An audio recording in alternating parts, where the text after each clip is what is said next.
Magandang gabi po sa inyo lahat.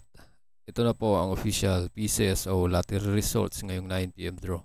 November 23, 2025, araw po ng linggo. Para sa mga games na Ultra Lotto 658, Super Lotto 649, 3D Lotto at 2D Lotto.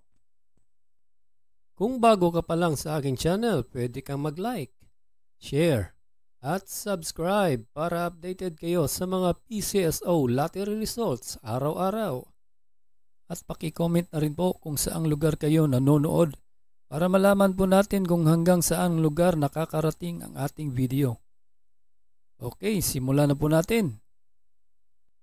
Para sa Super Lotto 649, here are the winning numbers: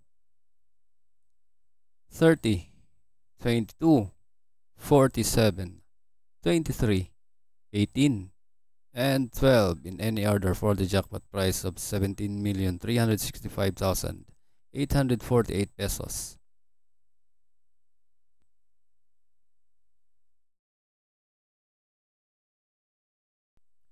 Para sa Ultra Lotto 658, ito po ang mga winning numbers: 14, 46, 39, 28, 26, and 20 in any order for the jackpot prize of 137,126,644 pesos and 60 centavos.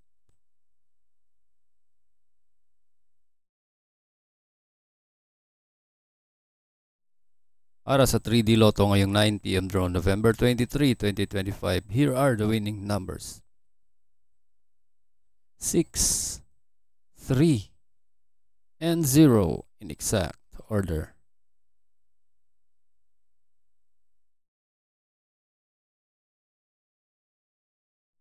At para naman sa 2D Lotto ngayong 9 PM draw, November 23, 2025, here are the winning numbers: 10 and 4 in exact order.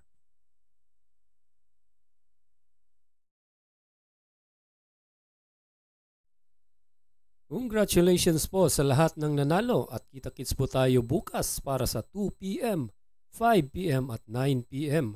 Maraming salamat po sa panunood. God bless us all.